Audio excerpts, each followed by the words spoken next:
ओम श्री सद्गुरुदेव भगवान की जय। मानस बोध भाग 2 पंचम सोपान।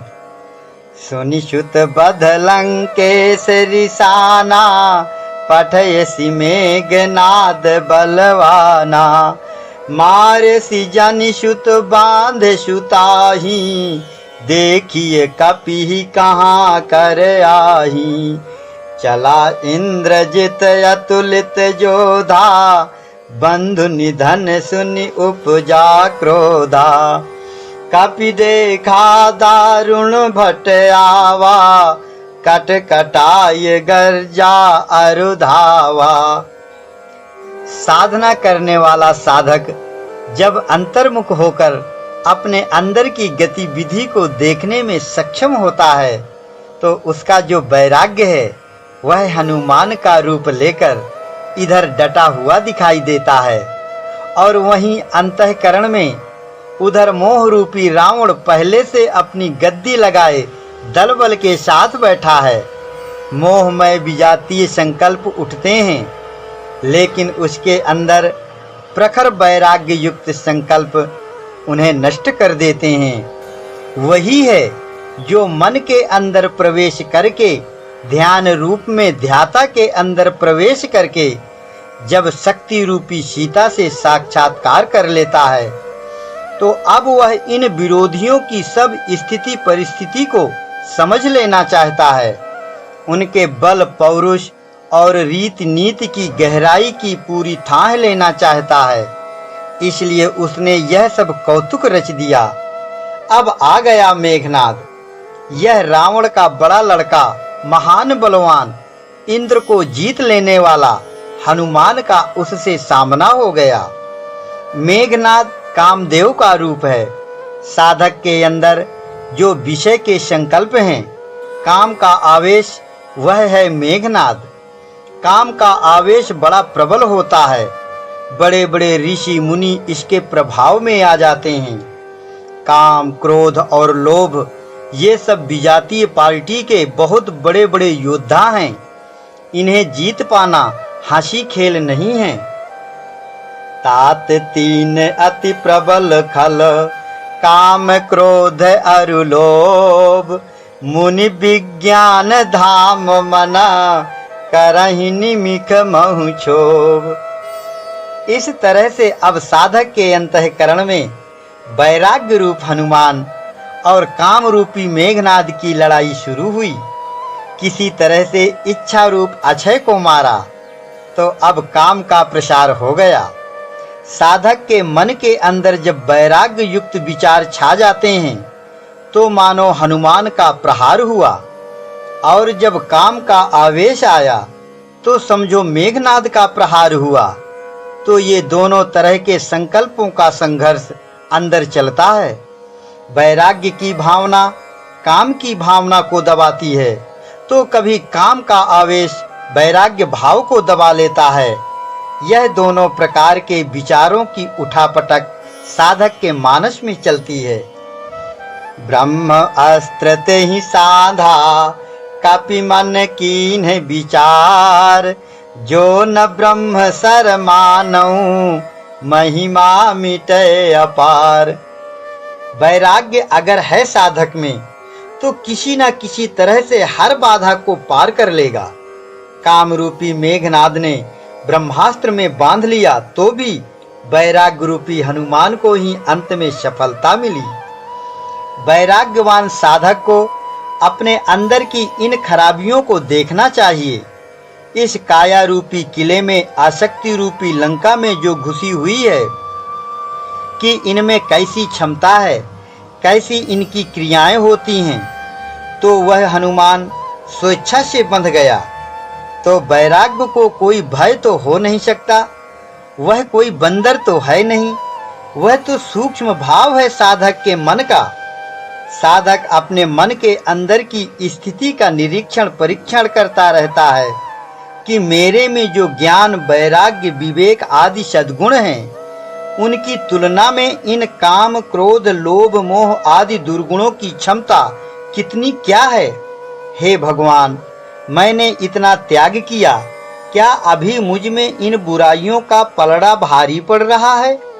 अभी क्या सद्गुणों की क्षमता मुझ में इतनी कम है कि मैं इन दुष्टों से जीत नहीं सकता हूँ? ये राक्षस मेरे मन से हट क्यों नहीं रहे हैं?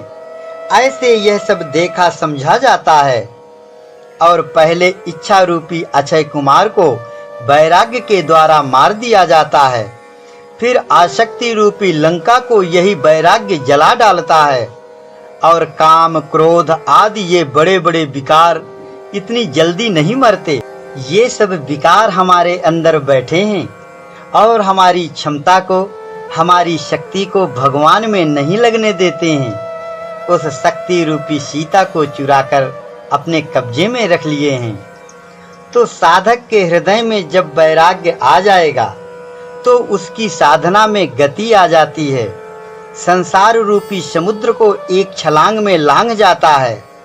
इच्छा अक्षय कुमार को खत्म कर देता है, आसक्ति लंका को जला डालता है और शक्ति सीता से साक्षात्कार कर लेता है, विजातीय संकल्पों पर हावी हो जाता है। और अगर रामायण की कथा को नाटक के दृश्यों की तरह लेंगे तो लंका को बाहर देखेंगे, 10 सिर के रावण की कल्पना करेंगे, मन में एक चित्र खड़ा हो गया तो यह जो पढ़ते सुनते हमारे मन मस्तिष्क में बाहर के दृश्यों का सेंस दृढ़ हो गया है, उसे धीरे धीरे गलाना पड़ेगा, अंदर से इसका कंपोजिशन करना पड़ेगा। तब फिर रामायण को हम अपने लिए कल्याण की चीज बना पाएंगे। अन्यथा तरु कोटर मह बसई विहंग, तरु काटिय मरय न जैसे, साधन करिय विचारहीन, मन शुद्ध होय नहीं तैसे। हनुमान ने ब्रह्मास्त्र के सामने समर्पण कर दिया। समर्पण एक बहुत बड़ी युक्ति है। सुरसा से जब पार नहीं पा रहे थे किसी तरह से, तो वहां भी इसी युक्ति से काम लिया था। अब यहाँ भी समर्पण हो गया तो बांध कर ले गया रावण के पास। तो वहां कहीं रावण राजा का दरबार नहीं लगा था और न हनुमान कोई ऐसा बंदर है जिसे बांध कर ले गया। यह सब अंतर जगत की साधना का चित्रण किया गया है। अगर कोई बाहरी राजा होता और उसका छोटा लड़का मर गया था तो क्या वह शोक न मनाता? क्या गोस्वामी जी ने कहीं लिखा है कि रावण ने शोक मनाया? तो लड़का वहां हो तब तो शोक करे। वह तो सूक्ष्म जगत की बातें हैं। ब्रह्मास्त्र है प्रकृति की नियमावली, जिसे ईश्वरीय विधान भी कहते हैं। उसमें तो बंधना ही है। मेघनाद के ब्रह्मास्त्र संधान का अर्थ है कि काम का सर्वत्र व्यापक रूप में प्रभाव हो गया। साधक के अंदर स्थूल, सूक्ष्म, कारण तीनों शरीरों में अर्थात तीनों लोकों में काम ही काम का आवेश हो गया। अब अगर हनुमान उस ब्रह्मास्त्र के प्रभाव में नहीं आते तो उसके प्रभाव की व्यापकता खंडित होती है। यह नियमावली जो ईश्वर की प्रकृति की बनी चली आ रही है वह खंडित होती है। इसलिए हनुमान ब्रह्मास्त्र के सामने नतमस्तक हुए। फिर उन्हें यह भी पता लगाना था कि इस काम का मूल कहाँ से है, जहाँ से यह अति प्रबल कामादि विकार मदद लेते हैं। उस मोह रावण का भी सब भेद लेना था। इसलिए स्वेच्छा से बंध गए। वैराग्य में वह क्षमता है कि काम के प्रभाव से बचा सकता है। लेकिन हनुमान को वहां राम काज के लिए जाना ही था। रावण के दरबार में उसका सब रहस्य लेकर राम को बताना था, लंका जलाना था, असुरों को आतंकित करना था। इस तरह से राम काज के लिए बंधे और उससे क्षमता मिली। शक्ति होते हुए क्षमा करने से क्षमता आती है, साधक की ताकत बढ़ जाती है। तो साधक अपना काम बनाने के लिए स्वेच्छा से बंध जाता है प्रकृति की नियमावली में। जब ले गया मेघनाद तो वहां रावण का दरबार देखा हनुमान ने। बड़े बड़े दिक्पाल, देवता सब उसके सामने नतमस्तक होकर हाथ जोड़े खड़े हैं।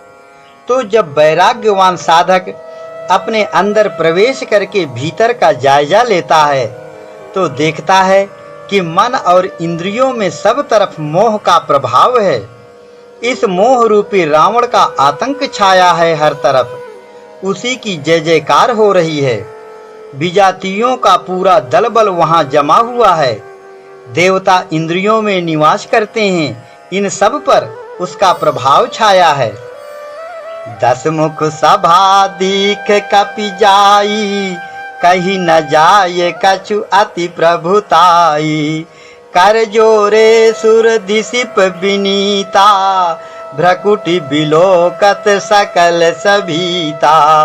देखि प्रताप न कपि मन शंका, जिमि अहि गण मह गरुण आशंका। इस तरह साधना की एक अवस्था में जब हमारा वैराग्य भाव सूक्ष्म होकर काम करने लगा तो अंदर की बारीकियां पकड़ में आती हैं। आसक्ति की लंका में मोह का ही बोलबाला रहता है, लेकिन तीव्र वैराग्य वाला साधक इससे घबराता नहीं है। वह अपने काम में लगा रहेगा, ईश्वरीय कर्तव्य से हटेगा नहीं।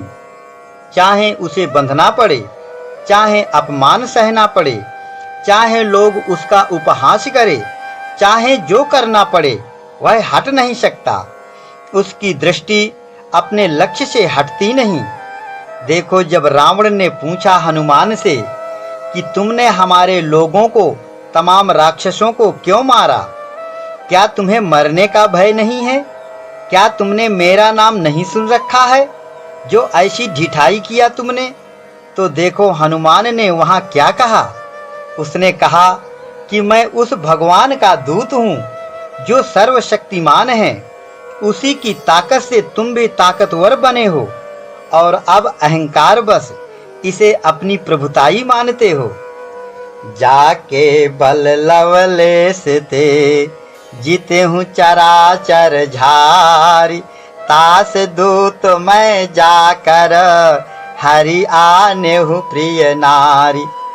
तो भाई, अगर हम तुम कोई भी हो जो भगवान को भुलाकर यह मान लेता है कि यह सब मैंने किया है, यह सब मेरा है, मेरा वैभव, मेरा बल, मेरा लड़का, मेरा नाती, मेरा यह, मेरा वह, ऐसा मान लेता है, तो समझो वह रावण का ही काम करता है। यह मैं मेरा ही मोह है। यह रावण जब जिसके अंदर बैठ जाता है तो उसका अंतःकरण लंका बन जाता है। फिर वहां अनेक राक्षस रूपी दुर्गुणों का निवास हो जाता है। लंका निश्चर निकर निवासा। और अगर हनुमान की तरह मान कर चले कि यह सब भगवान का है, मेरा कुछ नहीं है, मैं भी भगवान का हूँ, उसी का सेवक हूँ, उसी की शक्ति मेरे अंदर से काम कर रही है, मेरा बल बुद्धि जो भी है उसी परमात्मा का है, उसी की सेवा के लिए है। जो ऐसा मानता है उसका अंतःकरण अवध बन जाता है। जब ऐसा ज्ञान मन में आता है और 10 इंद्रियां ईश्वर के अर्थ में काम करने लग जाती हैं, तो यह दशरथ वहां का राजा होता है। भक्ति रूपी कौशल्या को जीवन संगनी बना लिया तो फिर वहां भगवान का प्रादुर्भाव हो जाता है। सजातीय विजातीय दोनों एक ही हैं। एक ही परमात्मा से दोनों ताकत लेते हैं। उसी जीवात्मा के दोनों अंग हैं। इसमें ऐसा नियम है कि आदमी का मैं जब खड़ा हो जाता है तो वह अच्छा काम करे या बुरा काम करे, मैं करता हूँ, मेरा है, यह भाव अगर है तो वह विजातीय समूह में आएगा। और अगर मैं भाव न रहे, ऐसा रहे कि मैं और मेरा जो भी है वह सब भगवान का है, वह सजातीय में रहेगा। बस इतना ही फर्क है। इसी से राक्षस और देवता बनते हैं। सुख दुख और शांति अशांति का भी मूल सिद्धांत इतना ही है। इसलिए जब तक मैंपन न मिटे तब तक ईश्वर की शरण में रहने से कल्याण है। और मैं न रह जाएगा तो फिर ईश्वर ही ईश्वर हो जाएगा। कबीर कहते हैं, जब मैं था तब हरि नहीं, अब हरि हैं मैं नाही। इसलिए जो भजन में लगा हुआ साधक है, भगवान को पाना चाहता है, उसे हनुमान को अपने में बैठा लेना चाहिए। हनुमान का मतलब है जो मान का हनन करे, अभिमान से रहित हो जाना, अहंकार न रह जाए, मैं न रह जाए। कहते हैं हनुमान को अपने बल का स्मरण नहीं रहता था। इसका मतलब यह निकलता है कि भगवान पर निर्भरता का भाव जब साधक के अंदर परिपक्व हो जाता है, जब अहंता ममता का त्याग हो जाता है, ऐसा वैराग्य आता है, तब हनुमान वहां प्रतिष्ठित हो जाता है। जो ऐसा कर ले उसे कहा जाएगा हनुमान का पुजारी, उसे कहा जाएगा राम का भक्त। और यह जो बाहर बाहर की पूजा है, यह सब सामाजिक तौर तरीके की बातें हैं। साधना व्यक्तिगत चीज है, अपने अंदर की प्रक्रिया है। जिन्ह मोहि मारा ते मैं मारे, तेहि पर बांधेव तनय तुम्हारे। मोहि न कछु बांधे कैला जा, कीन्ह चाहु निज प्रभु कर काजा। विनती करव जोरी कर रावण, सुनहु मान तज मोर सिखावन। जो साधक ईश्वरीय कर्तव्य में लगा हुआ है, भजन में लगा है, उसका जो ध्येय है, जो लक्ष्य है, उसी में उसकी दृष्टि रहती है। बंधना पड़े चाहे मरना पड़े, कोई मतलब नहीं। हनुमान को तो राम काज करना है, इसलिए बंधन में आने का कोई गम नहीं, अपने रास्ते से हटना नहीं है। अनुकूलता आए चाहे प्रतिकूलता आए, साधक को ईश्वरीय कर्तव्य के लिए हर परिस्थिति में खुश रहना चाहिए, निर्भय रहना चाहिए, विनम्र रहना चाहिए, विश्वास बना रहे, डावाडोल न हो जाए, तो भगवान की मदद मिल जाती है, उपाय निकल आता है, प्रगति हो जाती है। तो हनुमान और रावण ये परस्पर विरोधी विचार हैं साधक के अंदर। एक सजातीय विचार है, दूसरा विजातीय विचार है। दोनों का संवाद चल रहा है। यह खींचतान मची है अंदर ही अंदर। जब हम ईश्वर को सब कुछ मान लेते हैं, मन बुद्धि में ईश्वरीय मान्यता का भाव आता है, तब समझो हनुमान खड़ा होकर बोलने लगा। और वहीं उन भावनाओं को ढकेल कर अगर मैं हूँ सब करने वाला ऐसा आए, तो यह मानो रावण डांटने लगा हनुमान को। ऐसी यह कहानी है। जब भजन करते करते साधक आगे बढ़ जाता है, सूक्ष्म स्तर की साधना में प्रवेश पा जाता है, तो बारीक बातें समझ में आने लगती हैं। जातु धान सुन रावण बचना, लागे रचे मूढ़ सोई रचना। रहा न नगर बसन घृत तेला, बाढ़ी पूछ कीन कपि खेला।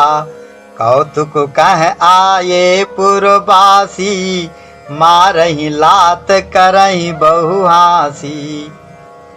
हनुमान की बातों से रावण खिसिया गया था, तो बोला कि मार दो इसे। इसी समय विभीषण ने नीति की बात कही कि दूत को मारना नहीं चाहिए। तो फिर रावण ने कहा कि इसकी पूंछ में आग लगा दो। तो यह सब बाहर का नाटक नहीं है। हनुमान कहते हैं विरक्ति को। यह वृत्ति जब अंदर पहुंच जाए, और मोह कहते हैं रावण को। शरीर के अंदर जितने हार्मोन्स हैं, जितनी इंद्रियां हैं, उनमें एक एक देवता बैठा है। सब उसकी हाजिरी में रहते हैं। शरीरों पर कब्जा कर लिया है मोह रूपी रावण ने, और आत्मा का कहना वह मानता नहीं। आत्मा है विभीषण, वह परवश हो गया है, पड़ा है एक मंदिर में। परवश जीव स्वबस भगवंता, जीव अनेक एक श्रीकंता। यह आत्मा जब सबकी एक मालूम पड़ने लगे, ऐसे हम हो जाएं, यह हमें महसूस हो जाए कि अब हम सब एक हो गए, तो ईश्वर की प्राप्ति होती है। और जब तक अलग अलग हैं, तब तक वशीभूत रहना पड़ेगा। मोह रावण के अधीन रहना पड़ेगा। तो यह जो लंका दहन का प्रसंग है, हमें अपने में लेना है। हमारी सूरत में वैराग्य का भाव छा जाए, यही हनुमान है। आत्मा की शक्ति है सीता, जो उसी में रहती है। विभीषण की जानकारी में है, वहां पर वह ताकत बैठी है। वे लोग विजातीय उसका उपभोग कर नहीं सकते। ये पदार्थ जितने हैं, इनको भोगने वाले जो हैं, वे ईश्वर को जान नहीं सकते। वह ईश्वर का दूत है वैराग्य, जो राग का नाश करने में लगा हुआ है। अंतःकरण की विरक्ति आसक्ति को मिटाने में लगी है। लंका को जलाने में लगा है हनुमान। तो आसक्ति लंका है, वैराग्य है हनुमान। अब इसमें पूंछ कहते हैं सूझबूझ को। जब यह बढ़ गई तो फिर बाढ़ी पूंछ कीन्ह कपि खेला। तब अनुराग अग्नि से आसक्ति रूपी लंका को जला दिया।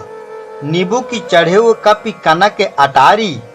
ब्रह्मास्त्र से छूटने के लिए हनुमान ने सूक्ष्म रूप बनाया था। इसका यही आशय है। वैराग्यवान जो साधक होते हैं, वे महात्मा शरीरासक्ति से हट जाते हैं। एकाहार उपवास आदि से क्षीण हो जाते हैं। इस तरह से वैराग्य ही शरीर की आसक्ति को जला डालता है। जारा नगर निमिष एक माही। एक विभीषण कर ग्रह नाही। ताकर दूत अनल जेहि सिर जा। जरा न सोते ही कारण गिर जा। उलटी पलटी लंका सब जारी। कूदी परा पुनि सिंधु मझारी। विभीषण का घर नहीं जला तो विभीषण तो बहुत बारीक चीज है, उसमें क्या जलेगा, वह कहने में आता नहीं। कवियों ने अपनी शैली से बना लिया है। विभीषण तो जीवात्मा है। आत्मा तो अकल है, अनी है, अनंत है, एक रस है। उसको आग जला नहीं सकती, हवा सुखा नहीं सकती। यह आकाशवत है, आकाश से भी कहीं ज्यादा बारीक है।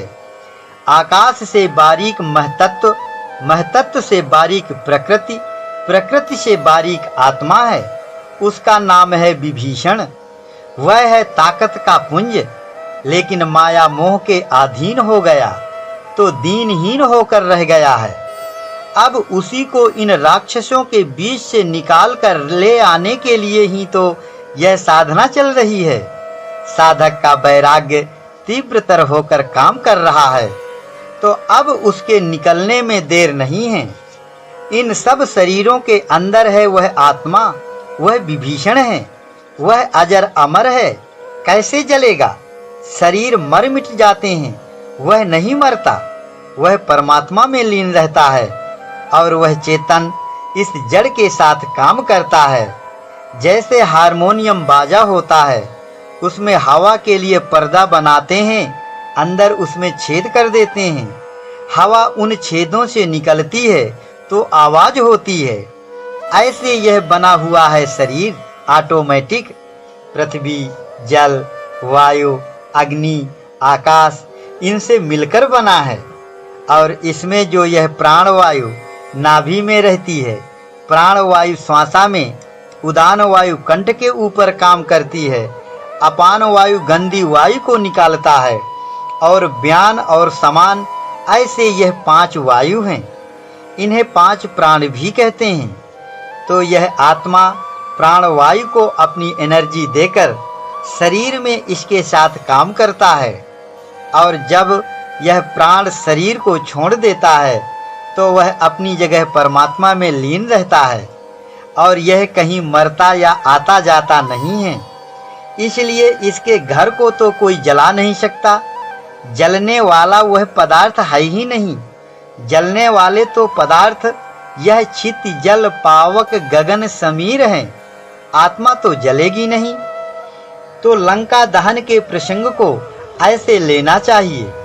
हमें ईश्वरीय कार्य करना है, साधना करनी है। हमें इन कथाओं में मनोरंजन नहीं करना है। इस तरह से साधक अनेक उपायों से अपनी आसक्ति को समाप्त कर देता है जब उसमें वैराग्य आता है। पूछ बुझाए खोए श्रम, धरि लघु रूप बहोरी, जनक सुता के आगे ठाढ़ भयउ कर जोरी। जाकर सीता के सामने खड़ा हो जाता है। माता, अब मुझे कोई पहचान दे दो, अब मैं जाऊंगा। यहाँ का सब रीति रवैया मैंने समझ लिया है। अब भगवान को यहाँ की खबर दे दूं। अब आप चिंता न करिए, अब हम लोग राम लक्ष्मण के सहित वानर सेना लेकर आने ही वाले हैं। जनक सुतहि समझाए करी, बहुविधि धीरज दीन, चरण कमल सिरुनाय कपि, गवनु राम पहि कीन। हनुमान वहां से आकर भगवान को सब खबर बताते हैं।